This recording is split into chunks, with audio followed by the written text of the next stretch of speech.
fanabeazana 5 enam-roapolo sy roa arivo ho an'ny mpanazava stily eto Madagasikara. Izany dia taterahana eto amin'ny FJKM Faravohitra. Androany ihany koa dia ampatsiahivina fa amin'ny ity taom-panabeazana ity no mankalaza ny 80 taona ny Louvotao sy ny sampanamena eto Madagasikara. Ary ao finaritra ary.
Andriamanitra ary indrindra ny fampiraisana avy amin'ny fanahy masina. Misaotra an'Andriamanitra isika manana ny tiandrony eo ity izay tondratsika mbavaka izao taom-panabeazana vaovao izay ho diavintsika izao. Isika fianakaviam-be ny mpanazava asy eto Madagasikara ny miombona eto, iaona amin'Andriamanitra, iresaka amin'Andriamanitra ny ombonantsika eto. Ka rehefa iresaka amin'Andriamanitra isika dia sokafo ny vavanao, atolory ny fonao hitondrantsika mbavaka izao taom-panabeazana izao.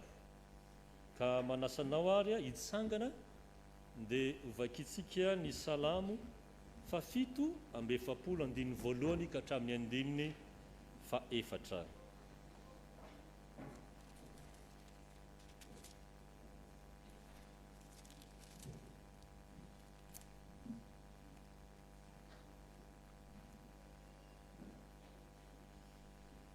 Ny sofonay no nandrendesanay Andriamanitro, ny razanay no tantara taminay, ny asa nataonao tamin'ny andro fahiny.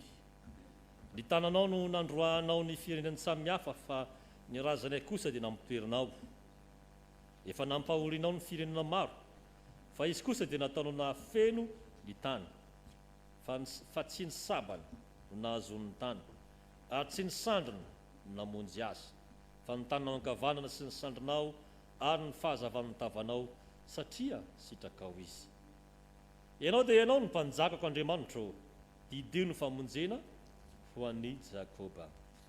Iraintsika fidaran'Andriamanitra ny hira 270 amin'ny hira eo anivon'ny fiangonana Anglikanina. Hitantsika mifandarana zany ny lohan'ny eklesia dia Jesosy tomponay, ny rano amanteny no iorenanay. Hitady azy izy ho ampakariny nalatsany ny rany ho avitsoany.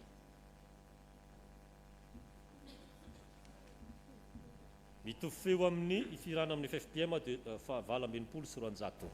Andininy anankiroa ihany no iraintsika amin'izany hira izany.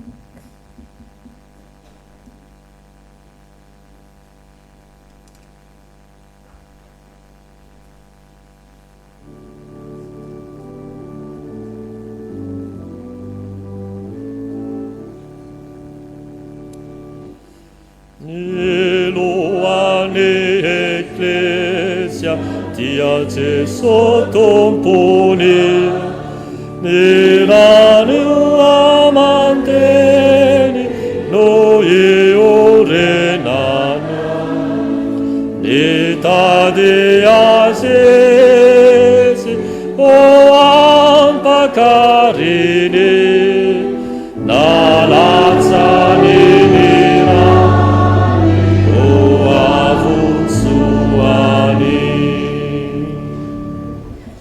Na beneferena zaini aveani irai le famonzena esainuani irai le antenaina le fameani irai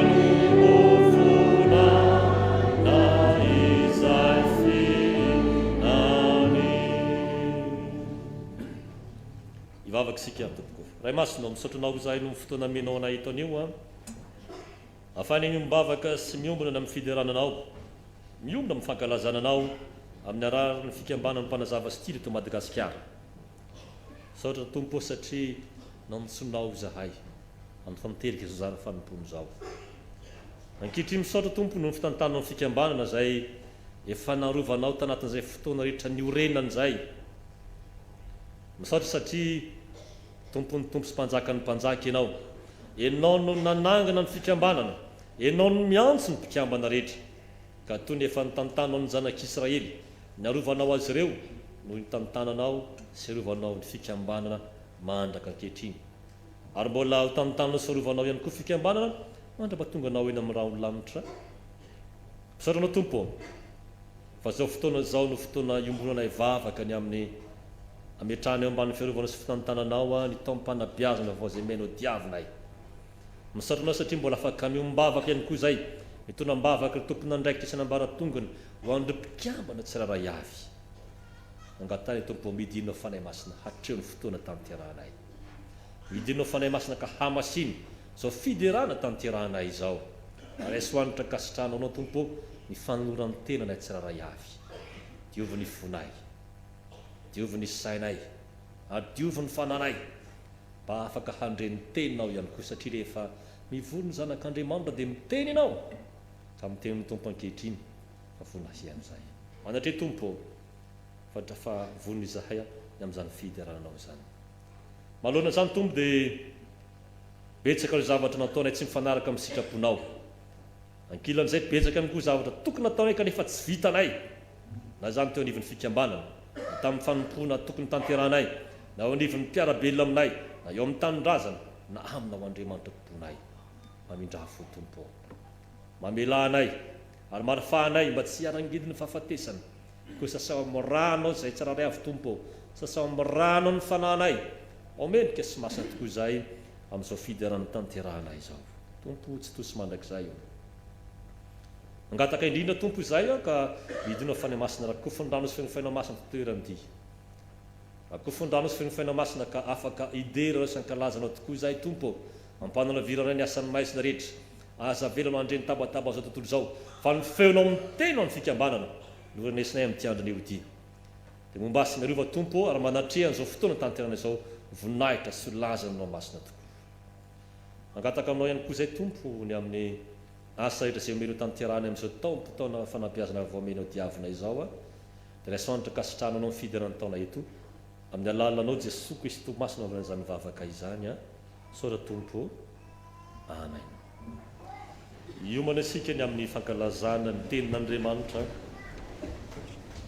satria rehefa vory zanak'Andriamanitra dia manakambara amintsika Andriamanitra mialohan'izany nefany ndao hideran'Andriamanitra ankalazan'Andriamanitra amin'ny alalan'ny hira ao amin'ny firana FFPM 520 amin'ny andininy voalohany amin'izany rehefa vita ny hira dia misy vavaka ataontsika imanasika andreny ny tenin'ny tompo fa 420 amin'ny andininy voalohany ihany Jesosy rery ihany filazany tsara soa nentin'ireo mpanompo toriana aminao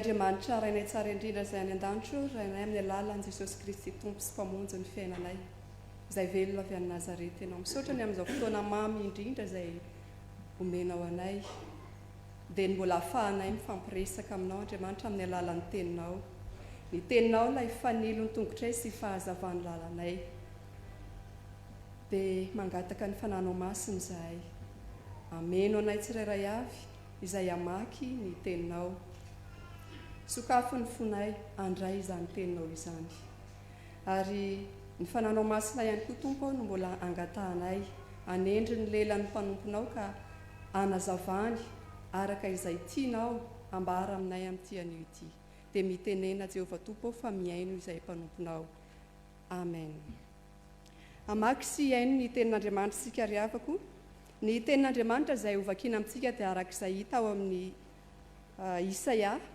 Isaia toko faha-enipolo ny andininy voalohany ka hatramin'ny fahatelo Isaia toko faha-enipolo ny andininy voalohany ka hatramin'ny fahatelo rehefa miaraha mahita dia izaho amaky azy amin'ny anaran'i Jesosy manao hoe mitsangana mihazava fa tonga ny fahazavanao ary ny voninahitry Jehova efa miposaka aminao fa indro ny aizina manarona ny tany ary ny aizim-pito manarona ny firenena fa aminao kosa no hipisahan'i Jehova ary aminao no isehon'ny voninahiny ary ny firenena manatona ny fahazavanao ary ny mpanjaka makeo amin'ny famirapirata ny fipisahanao amen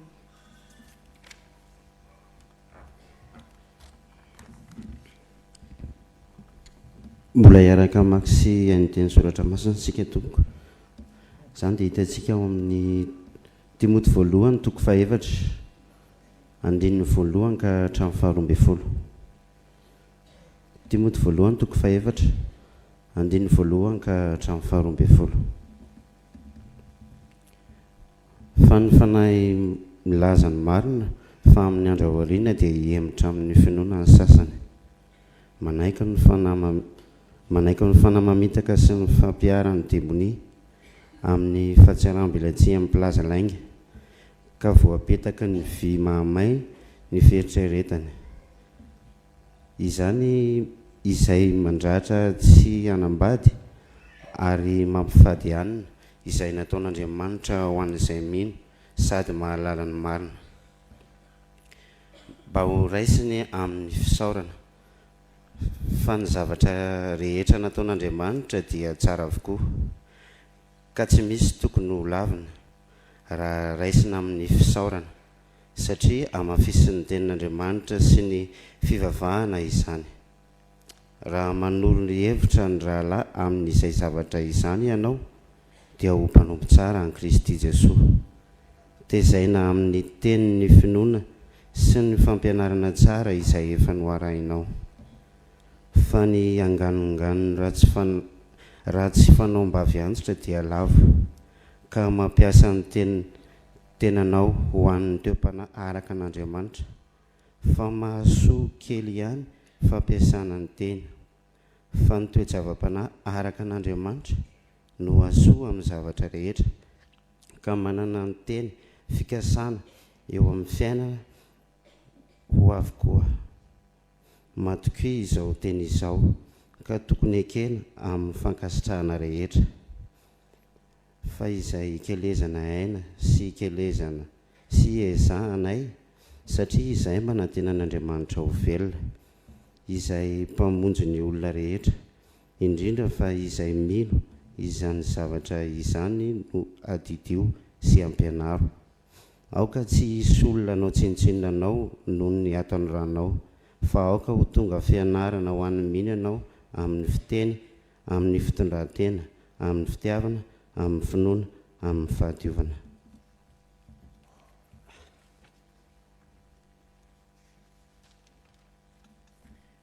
Marina ny famakina ny soratra masina isika arak'izay hita ao amin'ny filazantsara araka ny Matio.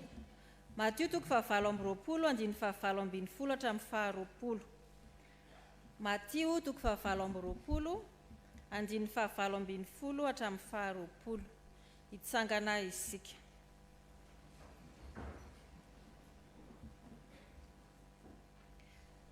Ary Jesosy nanatona dia niteny taminy ka nanao hoe: efa nomenay ny fahefana rehetra any an-danitra sy etỳ an-tany, koa mandehana ianareo dia ataovy mpianatra ny firenena rehetra, manao batisa azy ho amin'ny anaran'ny Ray sy ny Zanaka ary ny Fanahy Masina, sady mampianatra azy hitandrina izay rehetra nandidiko anareo. Ary indro izao momba anareo mandrakariva ambara-pahatonga ny fahataperan'izao tontolo izao. Amen. Ray Masino, manamasinanay amin'ny fahamarinana ny teninao ny fahamarinana. Amen. Setrandreo ten'Andriamanitra nambara tamintsika ireo dia sy homanantsika handre ny afatra avy amin'izany ten'Andriamanitra izany. Irantsika mpitsangana ny ira fa 420 safady ira fa 520 sy 200 ny andininy fa 4 sy ny andininy fa 5. Fa 520 sy 200 andininy fa 4 sy ny andininy fa 5. Amen.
Andriamanitra rainay irahinao zay anatanteraka ny asa fanaovam-pianatra misaotrany amin'ity fanokafana ny taom-panabeazana ity mahatoky zay Andriamanitra fa hiteny aminay ianao ampahery anay ianao hanitsy ny dianay ianao hanamarina ny antsonao aty anatinay amin'ny anaran'i Jesosy Kristy amen. Petraka isika ry havana.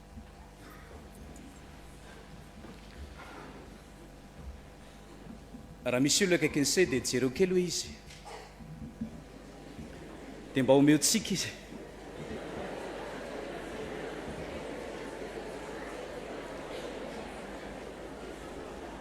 Dia lazao aminy hoe ho amin'iseny fiadanana.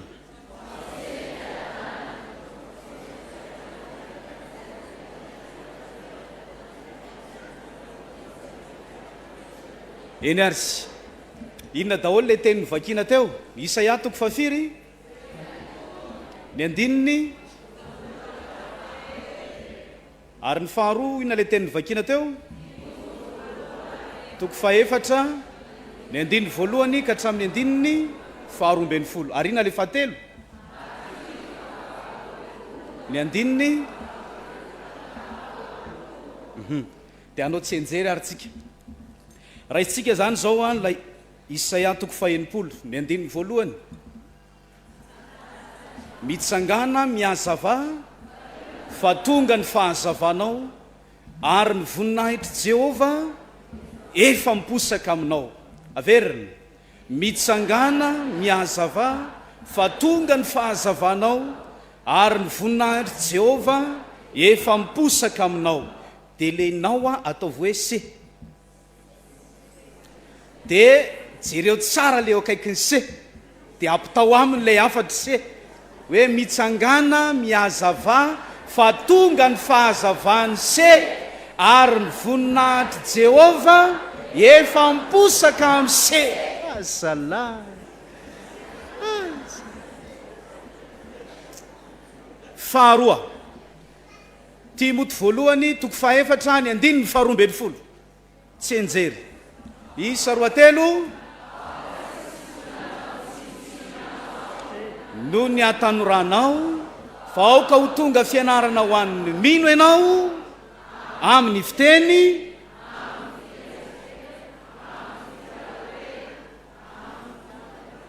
Zalahy soratery le izy soraty etsy le izy aiza le teknisian ataovy rapida be etsy aloha etsy le izy ndao ary averina andre mandeha aoka ho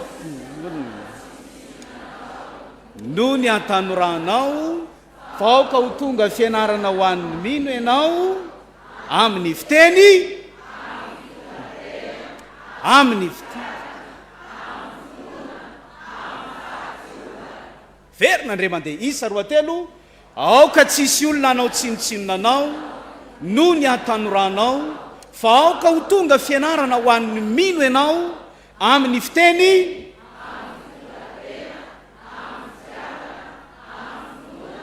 amin'ny fahadiovana. Dia lenao indray ataovy se lasa indray ary mesazy amin'le akaiky se eo meo azy tsara mihitsy. Isa 2 aoka tsisy olona anao tsinotsinona se no ny atanorany se fa aoka ho tonga fianarana ho an'ny se amin'ny fiteny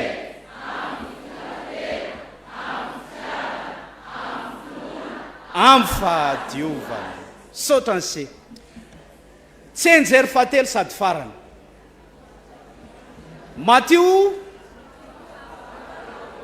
ny andininy 7 ihany ataontsika tsy enjery. Inona kay le izy ao?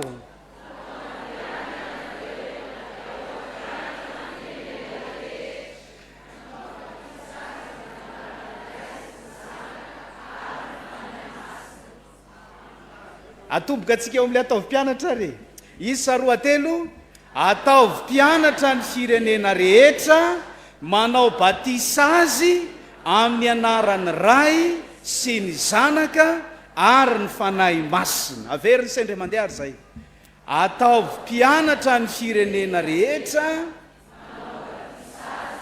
amin'ny anaran'ny ray sy ny zanaka ary ny fanahy masy. Amen. Vita ny toroteny saotra ny Jesosy. Zay zany niafatra hoentin'ny semody. Inona le Isaia teo?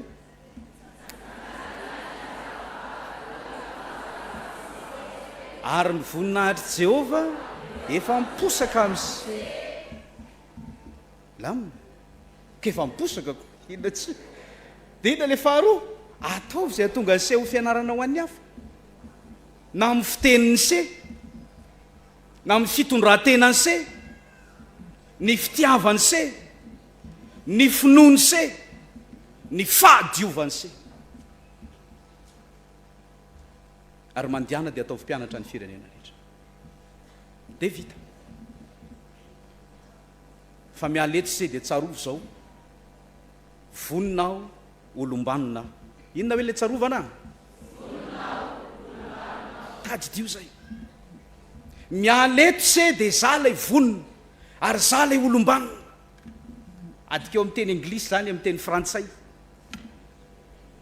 oaiza moa zao ny ray aman-drentsika ohatra ny resaka taminay izy malo ho any Egypte moa se dia adika amin'ny teny Egyptianina kosa tsodrano an'se fa manana ray aman-dreny betsika zao vonina lazao zay vonina ataovy mpianatra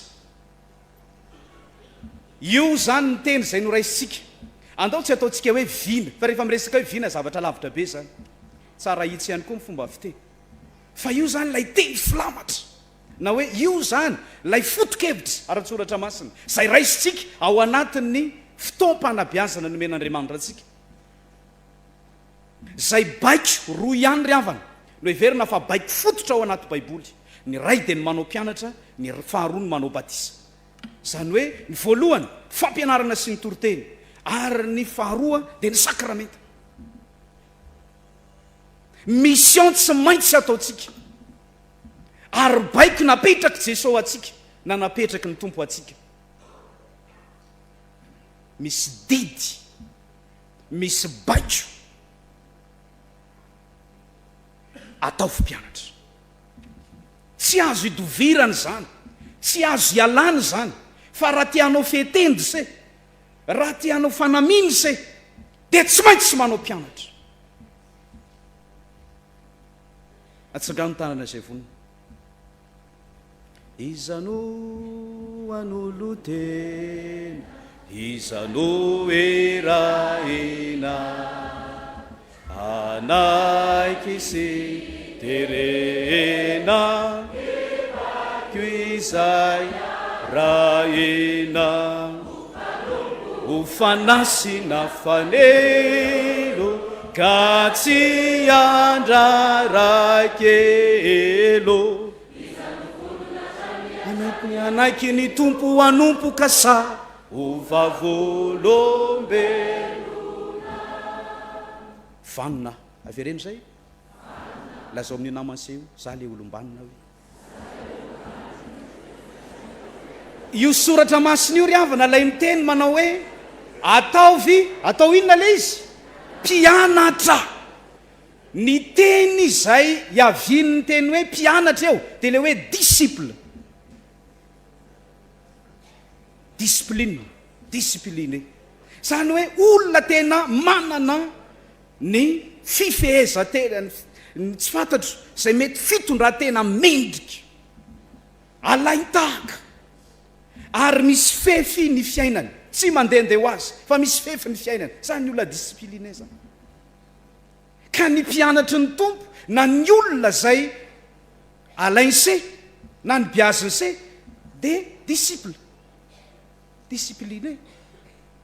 ary isika zany ry mpanazava sy tidy olombanina ny olona ao anatin'ny felitra anankiray ary olona mampite tsiriritra lazako amin'ny fomba filaza miabo zany hoe tiakana modely tsy roa amantany zany tokany zany spesialiny zany ny mpianatra zany dia olona manokana na azo fiofanany tsara ofany